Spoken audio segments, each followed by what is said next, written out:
Look, I don't even need to say anything, just watch this.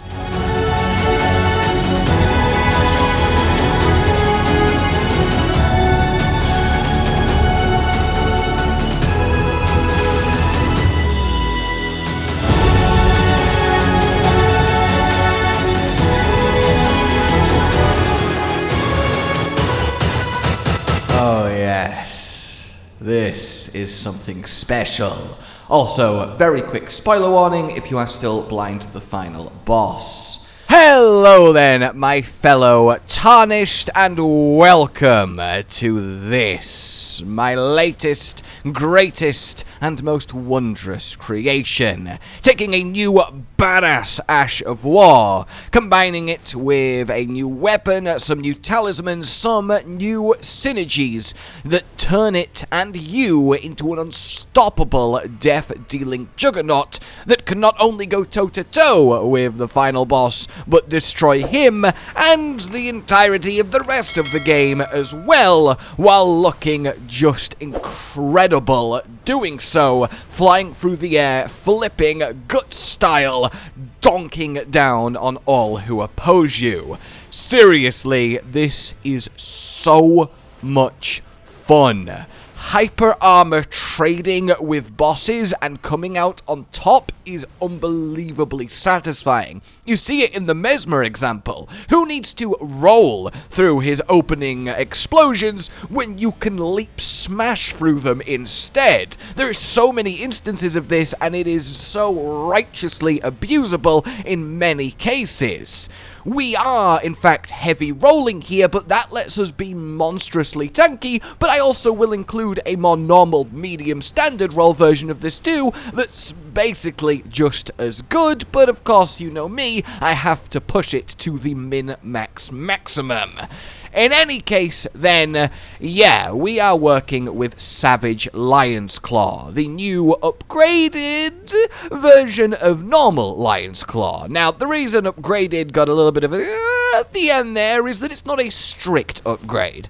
Base Lion's Claw does more stance damage on its first hit, but not in total if you count all 3 hits. It also does more damage on its first hit, but again, not in total if you count all 3 hits. And I keep saying it, all 3 hits. And they come out fairly fast for how much hyper armor and damage it's doing, which lends it well to being a status version of a Lion's Claw build.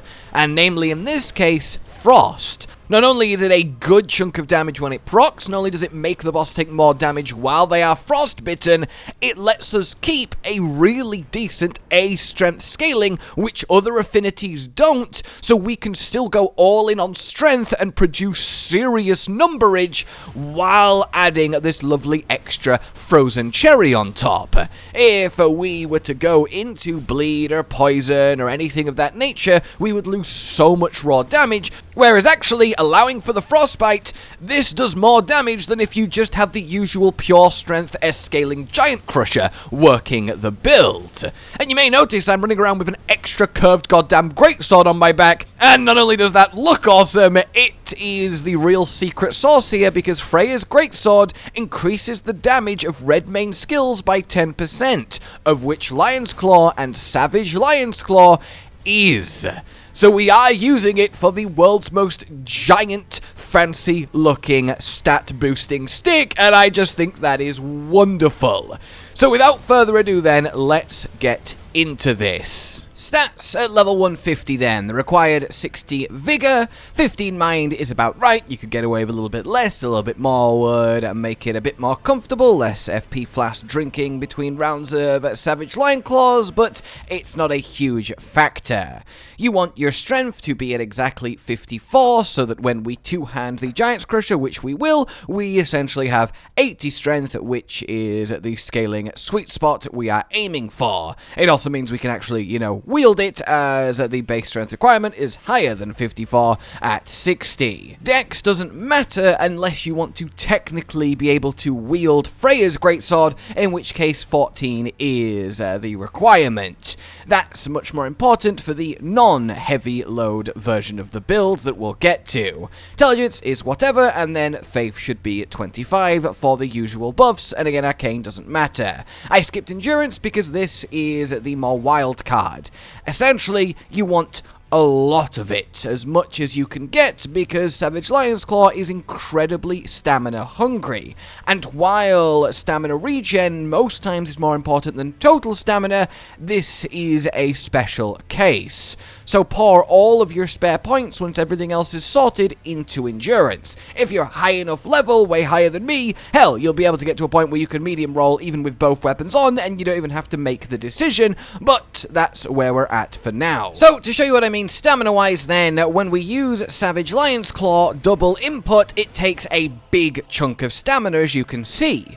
What we want then is enough total stamina to use 2 full Savage Lion Claws in a row without running out. So I end the second, immediately start the next, and I just have the tiniest bit of stamina available to do the second part of the second claw, which is key because a double Savage Lion's Claw will essentially stagger every single boss and get you up to a really nice beginning point in the fight to then regenerate stamina from. So if I do it against the Crucible here, as you can see, we immediately get back up, do the next one, and it's all well and good, though typically I get this silly hippopotamus move to avoid it, but hey, the principle is the same.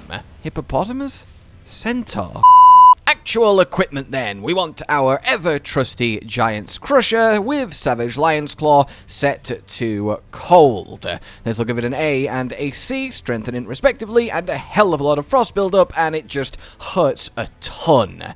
Also weighs a ton too, but in this case that turns out to be a good thing, and we'll get to that in a moment. In any case, you then want a 0 weight seal just to be our buffer, and then also Freyja's greatsword. It doesn't matter what Ash of War is actually on this. Technically, you could give it Golden Vow, and then you only need to go to 15 Faith for Flame Grant Me, and could put 10 more points in Endurance, which is certainly another viable way to do this if you're working with less levels, but I've just kind of left it open and thematically put the normal Lion's Claw on for comparison's sake. In any case, you just kind of want it there in your left hand when you're doing your thing.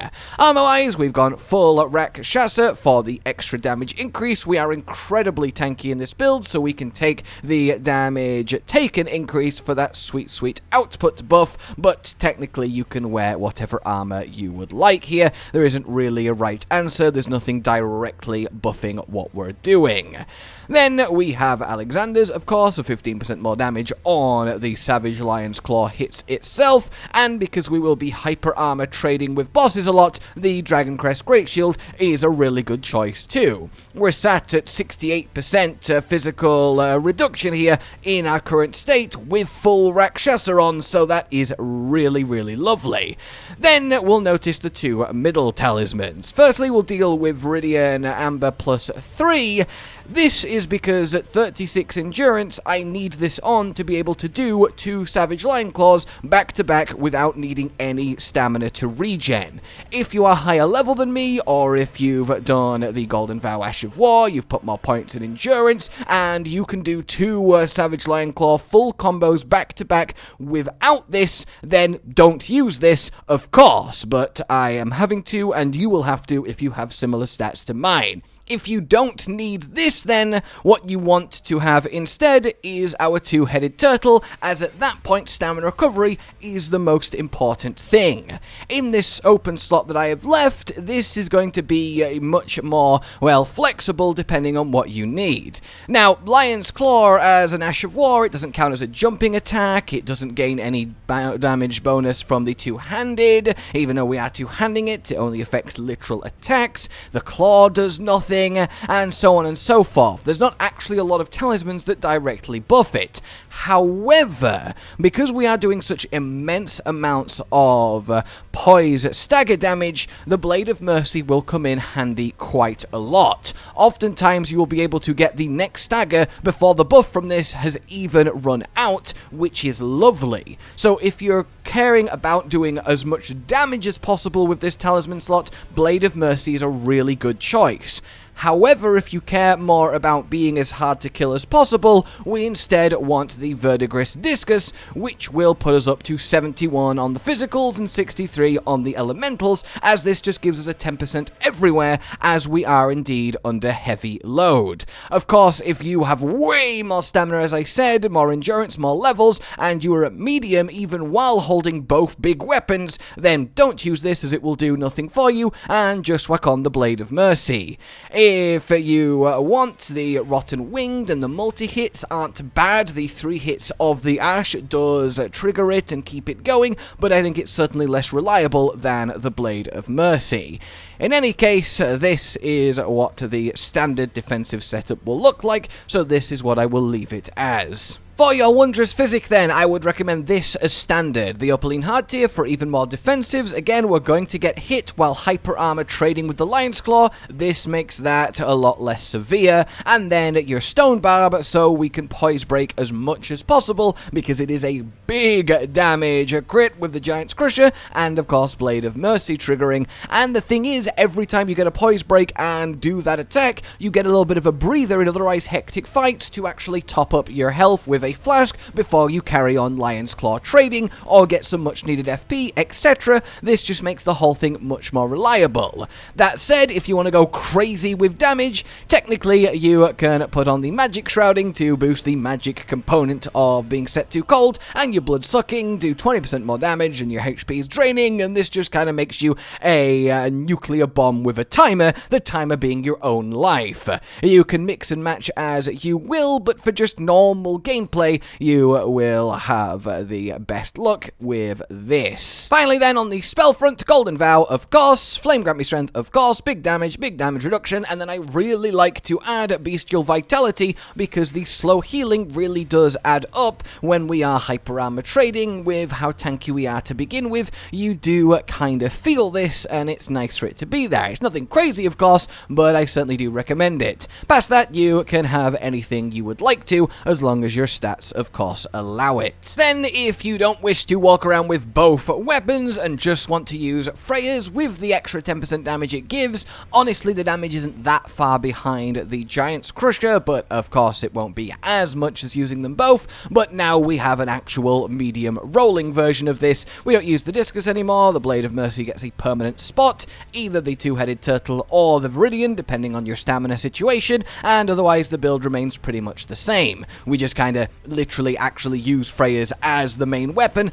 as opposed to just for its passive in the other hand, with the Giant's Crusher being the main weapon. This is honestly almost as good, and if you much prefer being lighter and having a normal roll, this will get the job done for you, and then some, as food for thought. So when it comes to how to play this then, the starting stages are what you might expect. Get your Golden Vow, your Flame Grant Me, and your heal over time on, drink your Wondrous Physic, and get your FP restored, head into the boss fight, or against anything you're up against. Then, essentially, you just want to use the Savage Lion's Claw. Now, the tracking on it's very good, but sometimes it can be a little bit awkward, so a little bit of timing, a little bit of getting used to it, how it feels, is certainly recommended. And then the skill ceiling here really is trading with the right attacks at the right time. The Messmer example, again, is a great one, as both parts of the Ash will take you through both parts of his opening explosion,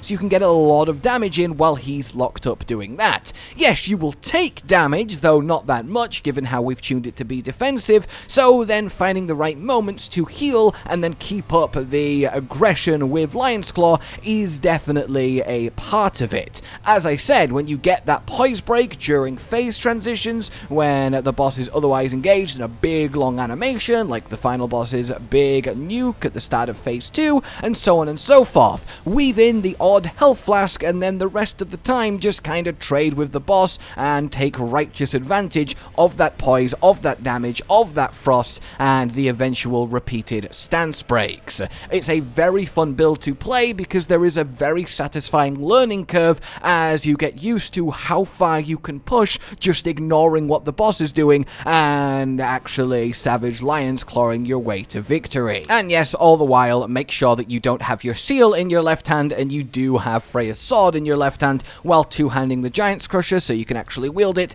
to get that extra 10% damage on your Lion's Claws. Alrighty, getting hold of the key new components, as I assume you will have the base game stuff. For Freyja's greatsword, it's, well, her quest line culminating in when you can eventually loot her stuff. So, as that's an entire quest line to explain, it's also kind of unavoidable if you even don't do the quest line. You just need to go to wherever your Freyja is after the second to last fight of the game, and then loot her body as she'll have spontaneously died. In any case, we do have a guide to the whole quest on the channel, but that's that. For the Blade of Mercy, it is the Scorched Ruins at the very start of the DLC. You simply just solve the jumping to go up into it, and there will be a chest to grab. I imagine this is something you all got almost immediately. For Savage Lion's Claw itself then, you want to be heading roughly here, the closest Grace being Great Bridge North, or indeed Three Path Cross, and you can head essentially just in a straight line towards it. Keep the cliff on your left, ride alongside it, and you will soon come to find it, simply just lying on the ground, ready to be picked up. Right at this spot here. For the two-headed turtle talisman, from the Elak River Cave, you want to head into the river itself, go north underneath the bridge all the way up, and then there is a cave in the waterfall that is right here, and in the cave is your talisman. Finally then, the Verdigris Discus. Start at the high road cross Site of Grace, and then we want to be heading thusly. Drop down into the river with the ghostly giant and keep going across. You'll see a little monument-y statue construction on your left.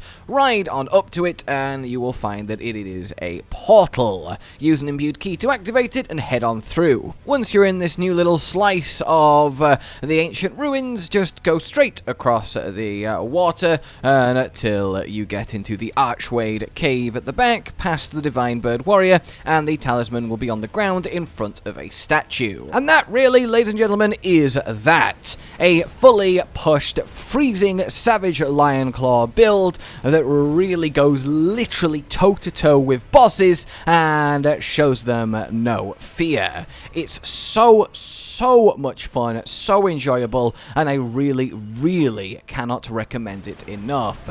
It's one of the best builds that I have put together so far, and I really hope that you have as good of a time with it as I have. For now then, like if you enjoyed this, subscribe and hit the bell for more. Consider supporting the future of the channel on Patreon down below, and until we meet again, a goodbye. Josh, Cotton, and Hollow with the videos, dropping the humor like a hammer on your tippy toes, bringing entertainment on a daily arrangement to take our insanity and turn it into entertainment. Yes, I said entertainment twice, to reiterate that it is nice to look into your faces on a mostly daily basis when you let us in your homes to make the whole world a stage. Goodbye.